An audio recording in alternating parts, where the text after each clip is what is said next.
তো বন্ধুরা এখন বসে আছি খাবো করে। তো মা আসলে তারপরে খাবো, খুব খিদে পেয়েছে।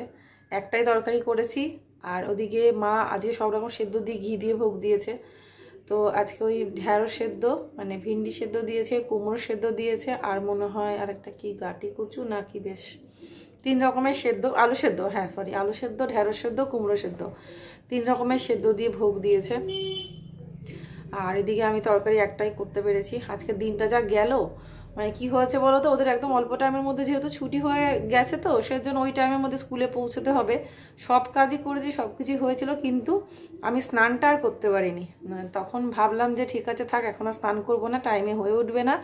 12টার সময় যেতে হবে স্কুলে, তো 12টার আগে তো সম্ভব না এত কাজ সেরে রান্না কমপ্লিট করে আবার স্নান করে নেওয়া, কারণ স্নান করলে আবার তারপরে নিজস্ব কিছু কাজ থাকে ঠাকুরের জন্য। তো সেটা ওই কারণেই স্নানটা করিনি। দেখলাম যে ঠিক আছে থাক, চলে যাই, ওদেরকে আনি, তারপরেই স্নান টান করবো, ওদেরকে স্নান করি, স্নান করব। ও বাবা, স্কুলে গেছি, গোপালে তো আগে ছুটি হয়েছে জানি, সেটা আমি গেছি তার 10 মিনিট আগেই ছুটি হয়েছে, ওদেরকে বসিয়ে রেখেছিল। তারপরে মিষ্টু ছুটি তো তার 20 মিনিট পরে হলো। এত বৃষ্টি, এত ঝড় বৃষ্টি, মানে তোমাদের তো বললাম তখন, এত ঝড় বৃষ্টি, সে মানে আসার মতো পরিস্থিতিই ছিল না, না হলে অনেক আগে বাড়ি চলে আসতাম। মানে ধরো যেখানে 12:40-45 বাড়ি চলে আসতাম, মিষ্টু যেহেতু 12:30টায় ছুটি হয়েছে, সেখানে বাড়ি এসেছি 1:10 বাড়ি এসেছি, মানে আধ ঘন্টা প্রায় ওখানে দাঁড়ানো, ওয়েট করছিলাম বৃষ্টির জন্য, বৃষ্টিটা থামার জন্য। সে ওদের মানে স্কুলের গ্রাউন্ডে সুন্দর সুন্দর গাছ আছে, তো মানে খুব সুন্দর ওদের স্কুলের গ্রাউন্ডটা আর কি, গাছপালা সব ভর্তি, ফুল টুল দিয়ে সাজানো। সেই বৃষ্টি ধোয়ার মতো সেগুলো সব যাচ্ছে, দেখতে দারুণ লাগছিল, মানে যেমন ধোয়ার মতো বৃষ্টি, পুরো বৃষ্টিটা দেখা যাচ্ছিল ওদের স্কুলের ওই গ্রাউন্ডে দাঁড়িয়ে দাঁড়িয়ে। আর ওরা তো ওদেরকে ক্লাসে বসিয়ে রেখেছিল যেহেতু বৃষ্টি ছিল বলে, আর প্রচণ্ড ভিড়ও হয়ে গেছিলো। যাই হোক, বাড়ি আসার পরে ওদেরকে এখন তো খাওয়া দাওয়া হয়ে গেছে, ওরা টিভি দেখছে, এবার আমি আর মা খাবো। এখন কিন্তু কটা বাজে বলো তো, এখন 3টে বেজে গেছে। তো এবার খেতে যাই, কারণ সকালে যেই ভাত খাওয়া হয় না, তখনই না এরকম লেট করে খাওয়া হয়। মানে সকালবেলা ভাত খেলে ওই ভাত খাওয়ার অনেক খিদের তাড়া থাকে না, কিন্তু সত্যি এখন কিন্তু খিদে পেয়ে গেছে। মা এখন নামছে, মা আসছে বললো, মা ওই ঠাকুরের বাসন কটা মেজে নিচ্ছে। তো এই আর কি, তো খেয়ে দিয়ে এসে তারপর একটু রেস্ট নেবো, ভিডিওটাকেও এডিট করবো। অর্ধেক এডিট হয়েছে, অর্ধেকটা হয়নি, ঘুমিয়ে পড়েছিলাম, কানের মধ্যে হেডফোন নিয়ে ঘুমিয়ে পড়েছি, এমন অবস্থা। কালকে তো আমার হাজব্যান্ড তো আছে, বাইরে আছে, তো আসবে, চলে আসবে। তো যাই হোক, এই হয়েছে অবস্থা। কখন যে ঘুমিয়ে পড়েছি বলতে পারবো না, এডিট করতে করতে। কানে হেডফোনটা দেওয়া ছিল, ইয়ারফোনটা। তো চলো আর বকবক করছি না, এখন খেয়ে দিয়ে নিই, বকবক করে তোমাদের সময় নষ্ট করছি না। পরে আবার তোমাদের সাথে ব্লগটা শেয়ার করছি, জানি না কতদূর কি তুলেছি আজকে সকাল থেকে, তো দেখতে থাকো। তো বন্ধুরা, এখন দেখো আমি এই যে আমার কাজ, নতুন কাজ, সেটা করছি। এখন কিন্তু অনেকটা টাইম পরে, এখন কটা বাজে বলো তো, এখন কিন্তু 9টাও পেরিয়ে গেছে। এইমাত্র আমি রান্নাঘরে যাব করে, তো ভাবলাম যে এই কাজটা করে রেখে তারপরে যাই। ওদের ম্যাম এই জাস্ট মনে হয় পড়িয়ে গেল, সেই টাইমটাই হবে। তো যাই হোক, নাকি তখন পড়াচ্ছিল, হয়তো পড়াটা শেষের দিকে এইরকমটা হবে। তো এখন তো সন্ধ্যাটা পেরিয়ে গেছে, সন্ধ্যার চা খাওয়া, ওদেরকে পড়াতে এসেছে, তার মাঝখানে আমার একটা ভিডিও দেওয়া ছিল, এই সমস্ত কিছু নিয়ে এতটাই ব্যস্ত ছিলাম, তো সেজন্য আমার ভিডিও করার হয়নি। তো ভাবলাম যে না, রাত্রেবেলা পর্যন্ত ভিডিওটা কন্টিনিউ করব, তোমাদের সাথে ব্লগটা শেয়ার করব। তো দুপুরবেলা থেকে ব্লগটা শুরু করেছি, তোমরা তো এর আগের দিন তো দেখেছো, দুপুরবেলা পর্যন্ত যা যা কাজকর্ম সেগুলো দিয়ে একটা ব্লগ শেয়ার করেছি। তারপরে আবার দুপুর থেকে রাতের বেলা পর্যন্ত আমার রুটিনটা আজকে ব্লগে তোমাদের সাথে শেয়ার করছি। আশা করি তোমাদের খুবই ভালো লাগবে। আর নতুন কোনো কাজে যখন যুক্ত হওয়া যায়, দেখবে তার একটা আগ্রহ, একটা ইন্টারেস্ট, একটা এনার্জি আলাদা থাকে। তো সত্যি এই কাজটা করতে না আমার খুব ভালো লাগছে। তো যদিও টুকটাক অর্ডার হচ্ছে, একদম অঢেলা যে লোকের মতো যে 15টা অর্ডার হয়ে গেল, 20টা অর্ডার হয়ে গেল, ওই রকমটা না। আমার যেরকমটা হচ্ছে আমি তাতেই খুশি। কারণ আমার স্টকটাও তো দেখতে হবে, আমি তো অত শাড়ি তুলিনি, যেরকমটা তুলেছি সেরকমভাবেই অর্ডারগুলো হচ্ছে আর কি।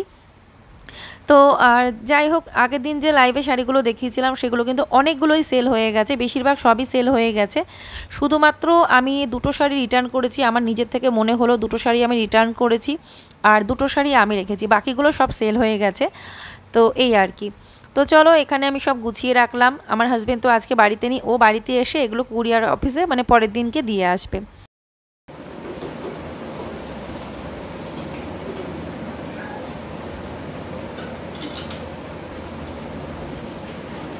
হ্যালো বন্ধুরা, তো এখন রাত হয়ে গেছে, এখন 9:30 বাজে। তো এখন আমি যাচ্ছি কটা বড়া ভাজবো, ওরা খাবে। তো বড়াটার জন্য ওই আলুটাকে গ্রেট করে আমি রেডি করে রেখে এসেছি। ভাত হয়ে গেছে, কটা গরম ভাত করেছি, মানে যে কটা ভাত ছিল আমাদের সবার হতো না, তো সেই কারণেই কটা ভাত করলাম। তো মিষ্টু আর মিষ্টু গোপাল আর একজন খেতে পারতো, মানে মা হয়তো খেতে পারতো, আমার আর ভাতে হতো না, সেজন্য একজনের মতো ভাত করলাম। আর এখন যাচ্ছি বড়া ভাজবো, আলুর বড়া করবো। আলুগুলোকে গ্রেট করে লবণ হলুদ মাখিয়ে রেখে এসেছি। এখন শুধু যাবো, বেসনটাকে বেশ ভালো করে দিয়ে ব্যাটারটা বানিয়ে কটা গরম গরম বড়া ভাজবো, ব্যাস ওদেরকে খাওয়াবো, আমি আর মা খাবো। ঠিক আছে? তো তোমাদের দাদা আসতে আজকে রাত্রি 12টা, 12:30, 1টাও হয়ে যেতে পারে, তো সেই কারণে ও তো ডিনার করবে না, তো ওই কারণেই আমরাই খাবো। ঠিক আছে? তো চলো এখন যাওয়া যাক। ওই যে অর্ডার যেটুকুনি ছিল সেইগুলো সব রেডি করে রাখলাম, পরপর সব রেডি করে রেখেছি।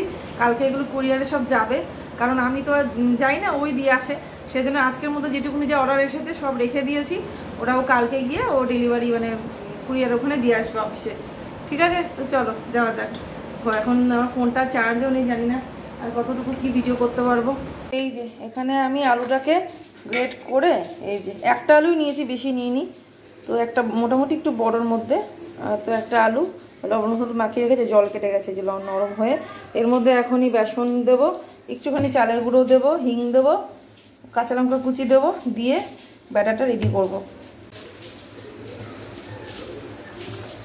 তো এখানে একটু কাঁচা লঙ্কা কুচি দিলাম, বেসন দিলাম, চালের গুঁড়ো দেবো না, শুধু বেসনই দেবো, আর একটু লাগবে বেসন।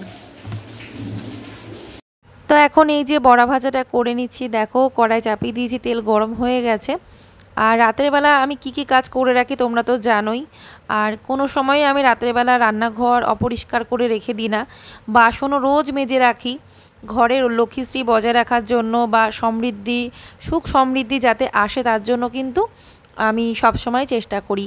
তো সেটা মানে আমার মতো যারা হাউসওয়াইফরা আছে সবাই চেষ্টা করে, সেটা তো অবশ্যই।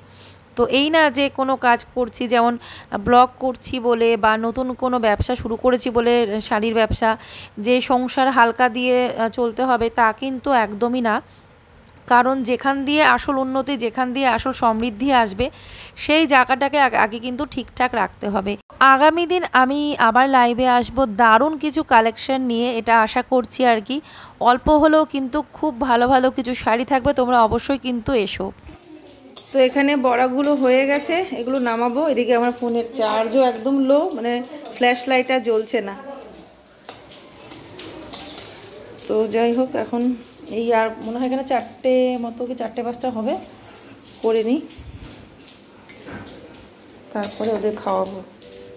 এই কটা হয়ে গেছে, ওদের খাওয়াতে থাকি, ওটা বসিয়ে দিয়ে যাই। আর এখন ফোনটাকে এখন কিচ্ছু করার নেই, আমাকে এখন ফোনটা চার্জে দিতেই হবে।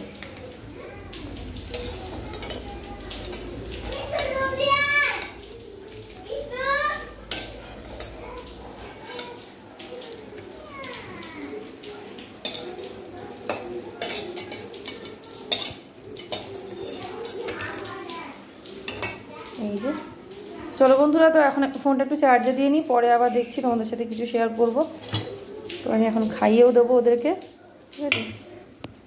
কিছু নিয়ম কিন্তু আমাদের সংসারে সবসময় মেনে চলা উচিত, যেগুলো হচ্ছে ধরো আমরা অনেক ক্ষেত্রে সেগুলো হয়তো পেরে উঠি না সবাই, তাই না, কিন্তু এগুলো মানা উচিত। যেমন ধরো আমরা ঘুমানোর সময় যদি একটা ফ্রেশ চাদর পেতে ঘুমোই, বা যেটা সারাদিনে চাদরটা পাতা থাকে সেটা যদি তুলে দিয়ে নিচে একটা কটন চাদর পাতা থাকলে তার মধ্যে যদি ঘুমোই, সেটা কিন্তু আমাদের হেলথের পক্ষে সব দিক থেকেই ভালো। কারণ সারাদিন যে চাদরটা পাতা থাকে সেই চাদরে রাতের বেলা না ঘুমোনোই ভালো। তো বিছানাটা মোটামুটি করে এসেছি। আর এটা নাকি অনেকেই বলে কেউ ঘুমানোর আগে কিন্তু বালিশগুলো ওরকম পাতিয়ে রাখতে নেই, যদিও আমি পাতিয়ে রাখি, কিন্তু এটা আমার মা বলে বালিশ নাকি ওরকম পাতিয়ে রাখতে নেই। যেমন খাবার থালাটা কেউ খেতে বসার আগে আসনের সামনে এরকম রেখে দিতে নেই, সেই রকমই তাই। তো তবুও অনেক ক্ষেত্রে আমরা কিন্তু মানি না, ভুলে যাই। তো ওই জন্য কেউ যখন ঘরে নেই, বালিশগুলো আমি এক জায়গায় করে একটা বালিশ পাতিয়ে রেখে এসেছি, যখন ঘুমোতে যাব বালিশগুলো পাতিয়ে নেব। তো তারপরে চলে আসলাম রান্নাঘরে, খাওয়া দাওয়া তো আগেই হয়ে গেছে। তো কি কাজ আমি করি তো দেখতেই পাচ্ছ, পরপর খাওয়া দাওয়ার পরে বিছানাটা করে নিলাম, তারপরে মানে করে দিয়ে এসেছি যাতে ওরা ঘুমোতে পারে তার জন্য। তো আমি এবার আমার কাজগুলো সেরে তারপরে আর কি আমার মানে ঘুমোতে যাব আর কি। তো তার মাঝখানে তো থাকেই টুকটাক আমার ভিডিওর কাজ থাকে। তো দেখো আমি রাতের বেলা প্রতিদিন রান্নাঘরটা পুরো পরিষ্কার করে রেখে দিই। খুব কম দিন হবে এরকম হয়তো কোনো কারণে বাসনগুলো মাজতে পারলাম না, সেটা শরীরের উপর ডিপেন্ড করে, কোনো কারণে হয়তো শরীরে দিচ্ছে না বা অনেকটা রাত হয়ে গেছে বা একটা অনিয়ম হয়ে গেছে, তখন হয়তো পারলাম না। কিন্তু এছাড়া নর্মাল রুটিনে আমার প্রতিদিনই রান্নাঘর পরিষ্কার করা থাকে রাতের বেলা। আমার মনে হয় এই কাজগুলো যদি আমরা নিয়ম মেনটেন করে করি বা নিয়মিত প্রতিদিন যদি এইভাবেই চলতে পারি, তাহলে সংসারে সুখ শান্তি সমৃদ্ধি সবটাই বজায় থাকবে, লক্ষ্মীশ্রীও বজায় থাকবে। তো অনেকে আবার এগুলোকে মানতে মানে কীরকম বলবো, মানে এই বিষয়টাকে, এই ধরনের ক্লিনিংয়ের ব্যাপারগুলোকে হয়তো আমরা যেমন লক্ষ্মীশ্রী বজায় থাকবে বা ঘরে লক্ষ্মী থাকবে এইগুলো বলি, অনেকে আবার এই বিষয়টাকে বলে যে এটা কোনো ব্যাপার না, যখন যার সুবিধে হবে তখন সেই অনুযায়ী সে কাজ করতে পারে, এগুলো কোনো কথা না। তো অনেকে এগুলো শুধু আমার কমেন্ট বক্সে না, আমার কমেন্ট বক্সে যদিও বলেনি, একজন মনে একদিন বলেছিল, কিন্তু অনেক ক্ষেত্রে না অনেকের কমেন্ট বক্সে দেখেছি এরকম কথা বলতে। কিন্তু আমার মনে হয় একদমই না, সব কিছুর পেছনে কোনো না কোনো কারণ থাকে। দেখবে যদি আমরা, এটার একটা সায়েন্টিফিক কজও থাকে, যে রান্নাঘর অপরিষ্কার করে রাখলে পোকামাকড়ের উপদ্রব হতে পারে, অনেক কিছুই হতে পারে। আর যেখানে নেগেটিভ এনার্জি বেশি থাকবে সেখানে মনে হয় না কোনো ভগবানের বাস থাকতে পারে। তো সেটাই আমরা ঘুরিয়ে বলছি, ধরো মানে আলটিমেটলি কথাটা ওটাই হচ্ছে। কিন্তু লক্ষ্মী কোথায় থাকে? লক্ষ্মীর বসবাস যেখানে সব কিছুর একটা শৃঙ্খলা থাকবে, পরিষ্কার পরিচ্ছন্নতা থাকবে, তো ওটাকেই বলে লক্ষ্মীর বাস, সেখানেই হয়। তো এই না যে অপরিষ্কার জায়গা, কোনো কিছু ঠিক ঠিকানা নেই, পোকামাকড়ে উপদ্রব থাকবে, সেখানে কি আদৌ লক্ষ্মী আসবে? আদৌ কি কোনো ভগবানের বাস থাকবে? মোটেও না। তো এটাই হচ্ছে কথা, সব কিছুর সাথেই সব কিছু জড়িত। তো বাসনগুলো মেজেছি, রান্নাঘরটা পুরো আমি কিচেন ক্লিনার দিয়ে ক্লিন করেছি, বেসিনটাকেও, মানে বেসিন বলছি কেন, সিঙ্কটাকে ক্লিন করেছি। তারপরে এই দেখো রান্নাঘরটা কেমন চকচকে লাগছে দেখতে, পরিষ্কার একদম চকচকে, গ্যাস থেকে শুরু করে সমস্ত কিছু। এবার হচ্ছে আমার শান্তি।